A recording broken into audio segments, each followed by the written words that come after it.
Hello friends, last कुछ videos में that means अभी तक हम सारी वीडियोस में क्या कर रहे थे, दैट इज थ्योरी कर रहे थे और कुछ प्रोग्राम्स हम कोड कर ले रहे थे। आज से हम कुछ प्रोग्राम्स कोड करेंगे, सिर्फ वो प्रोग्राम्स की ही हम प्रोग्राम्स को ही समझेंगे। आज जो पहला प्रोग्राम कोड करने वाले हैं वो क्या है, दैट इज फिबोनाची सीरीज।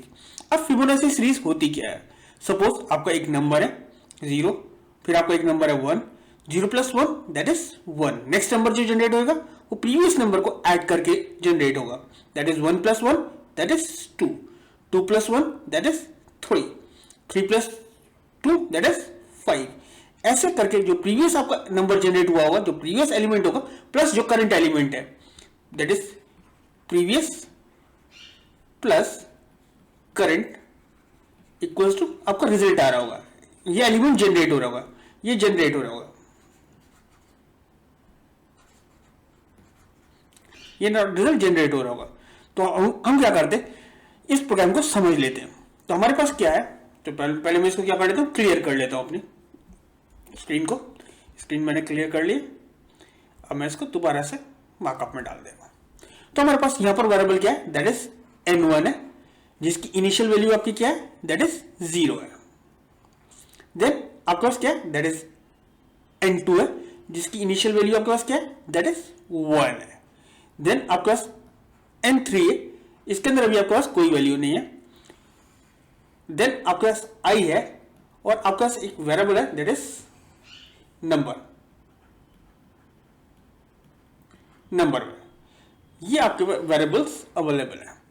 तो आप क्या कर रहे हो, यूजर को एक मैसेज दे रहे हो, enter the number of elements, और उसकी वैल्यू आप नंबर्स में इनपुट ले रहे हो। सपोज यूजर ने इनपुट करा 10, तो अब ये जो लूप है, सॉरी ये क्या होगा, नंबर की वैल्यू क्या होगी, दैट इज 10 हो गई। अब सी आउट किसकी वैल्यू कर रहे हैं, n1 की वैल्यू प्रिंट कर रहे हैं। तो हमारे पास n1 की वैल्यू क्या है, दैट इज 0 है, तो हमारे पास ये 0 आ गया। और स्पेस देने के बाद हम किसकी वैल्यू प्रिंट कर दे रहे हैं, n2 की वैल्यू प्रिंट कर दे रहे हैं। n2 की वैल्यू हमारे पास क्या है, दैट इज 1 है, तो हमारे पास वो प्रिंट हो गई। फिर हमने क्या करा, n3 equals to n1 + n2। n3 की वैल्यू हमारे पास क्या होगी, that is n1 + n2। n1 की वैल्यू क्या है, दैट इज 0 है, n2 की वैल्यू क्या है, दैट इज हमारे पास 1 है। अगर हम दोनों को टोटल करें तो हमारे पास वैल्यू क्या आ गई, दैट इज 1 आ गई।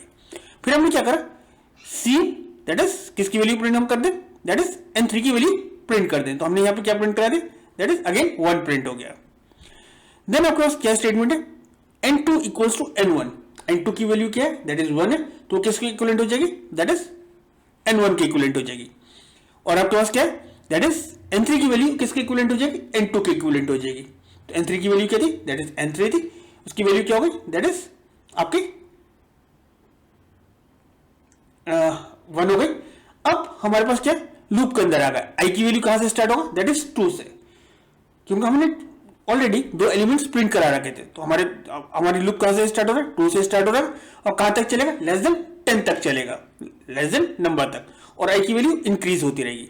अब n3 की वैल्यू क्या हो जाएगी, n3 की वैल्यू क्या होगी, दैट इज n1 + n2। तो यहां पर इसकी वैल्यू क्या हो गई, दैट इज 2 हो गई। तो क्या प्रिंट हो गया, दैट इज 2 प्रिंट हो गया। अब यहां पर क्या हुआ, दैट इज 2 प्रिंट हो गया n1। अब n2 equals to n1, n2 की वैल्यू क्या है, दैट इज 1 है, तो इसकी वैल्यू क्या हो जाएगी, दैट इज 1 हो जाएगी।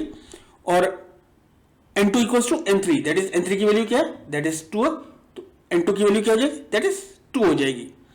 वापस ऊपर गया, i की वैल्यू क्या हो गई, दैट इज 3 हो गई।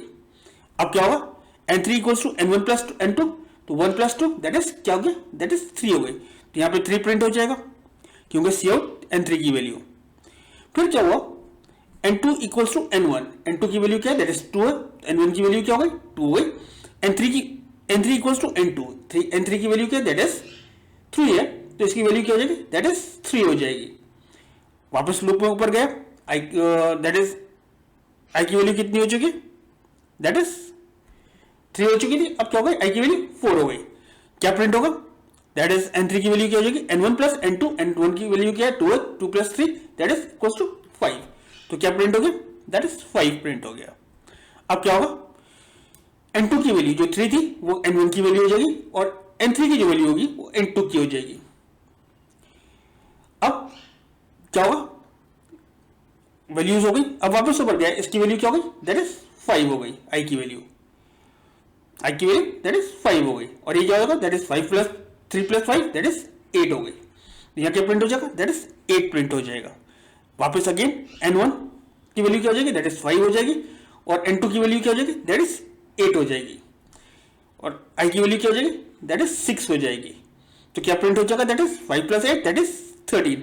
और टिल कहां तक चलेगा, दैट इज 9 तक ये चलता रहेगा। दैट मीन्स जब तक 10 एलिमेंट्स नहीं हो जाते।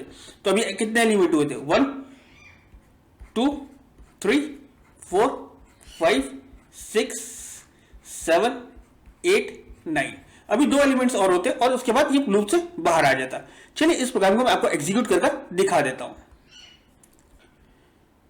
Build and run. मैं यहां पर 10 एलिमेंट्स दे दे रहा हूं। हमारे पास आउटपुट क्या आ रहा है, यही आ रहा है। मैं आपको स्लाइड दिखा दे रहा हूं जो मैंने आपको एक्सप्लेन करी थी। देख लेते हैं हमारे स्लाइड, और हमारा जो आउटपुट आ रहा था वो यही आ रहा था, दैट इज 0 1 1 2 3 5 8 13। और अब मैंने क्या कहा था, अभी हमारे 2 एलिमेंट्स रह गए, दैट इज 21 एंड 34। आज जो हमने प्रोग्राम करा वो क्या करा, अपनी फिबोनाची सीरीज जनरेट करी। और ये जो आपने जनरेट करी ये किसके थ्रू करी, लूप के थ्रू करी।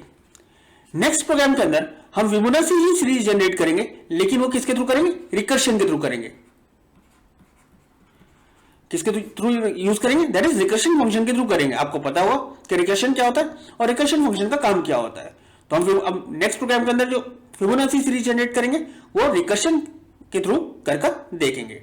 अगर इस प्रोग्राम के अंदर आपको कोई भी परेशानी हो या कोई प्रॉब्लम आ रही हो तो प्लीज आप मुझे कमेंट सेक्शन में लिखिए। मैं कोशिश करूंगा कि आपके कमेंट्स का रिप्लाई कर सकूं और आपके डाउट्स को क्लियर कर सकूं।